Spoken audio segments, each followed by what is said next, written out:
لمحات من كيميت مع إسلام مكرم. النهاردة هنتكلم عن تصنيع الحلويات والمخبوزات في مصر القديمة. معروف أن المصريين القدماء هم أول من صنع الخميرة، وهي المادة الأساسية لصناعة الخبز والفطائر. في نقش في مقبرة في الجيزة، مقبرة واب إم نفرت، يصور رجل يقوم بتسخين الفرن وينحني على وعاء، وجنبه مكتوب نص بالكتابة الهيروغليفية يقول: سخن الماء جيدا لأن العجينة اختمرت. الفطائر في كيميت كانت أشكالها وألوانها وطرق صناعتها مختلفة ومتنوعة. في حالة الفطائر المالحة مثلا، كان الدقيق يخلط بالخميرة والملح والتوابل، وأحيانا أخرى يخلط بالبيض والزبد. وأحيانا كانت للفطيرة أطراف مقرمشة يتم حشوها بالخضروات والبقول، يعني ستافت كراست، زي البيتزا الحالية اللي ممكن نشتريها النهاردة. أما في حالة الفطائر الحلوة، كان يضاف ليها السمن والعسل. وكانوا المصريين القدماء أول ناس صنعوا المربى من التين والعنب والتمر، كانت تضاف أيضا للفطائر الحلوة. أصناف الكعك كانت مختلفة، وكان يتم إعدادها ونقشها في كيميت على شكل قرص الشمس نسبة للإله رع، بنفس الطريقة المستخدمة اليوم وبنفس النقوش المستخدمة اليوم على الكحك.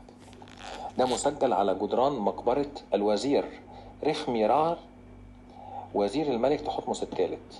المقبرة دي موجودة في وادي الأشراف في طيبة. ايه رأيكم نقعد ونتكلم بتفاصيل أكتر؟ النهارده مولد النبي، كل سنه وانتم طيبين. طبعا كلنا هناكل حلاوه المولد. انا مش عايز حد يضحك عليكم ويقول لكم حلاوه المولد دي اصلها عربي او فاطمي او عثماني، الكلام ده مش صحيح. حلاوه المولد اصلها مصري، كيميتي. الكيميتيين كانوا بارعين جدا في صناعه المخبوزات والعيش، وكانوا بيعملوا عيش من كل الانواع، حتى العيش المدفر اللي احنا بنشتريه دلوقتي كانوا بيعملوه.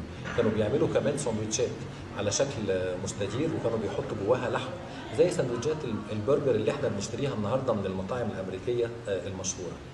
الكيميتيين كمان كانوا بارعين جدا في صناعه الحلويات.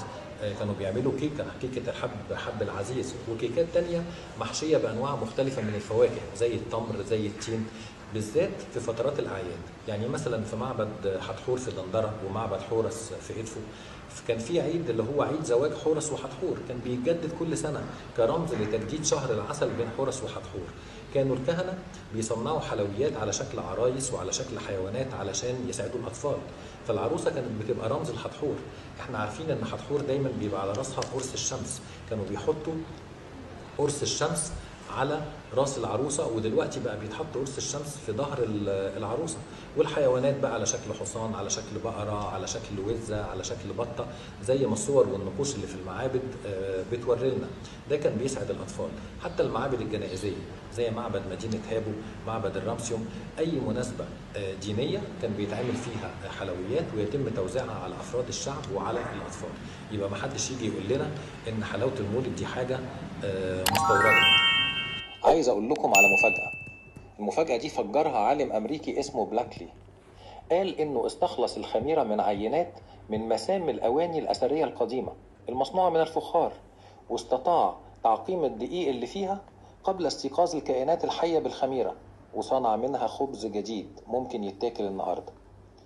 وعايز أقول لكم بلاش نكتر من أكل الحلويات في المولد. ياريت نعمل بنصيحة الحكيم خيتي جدنا لما قال لابنه: اكتفي بأكل 3 أرغفة وشرب قدحين من الحنكت. الحنكت يعني البيرة. إذا لم يكن بطنك قد اكتفى فحاربه. اعمل متابعة ولايك وشير، واعمل انفايت لكل أصحابك. كيميت أصل كل شيء.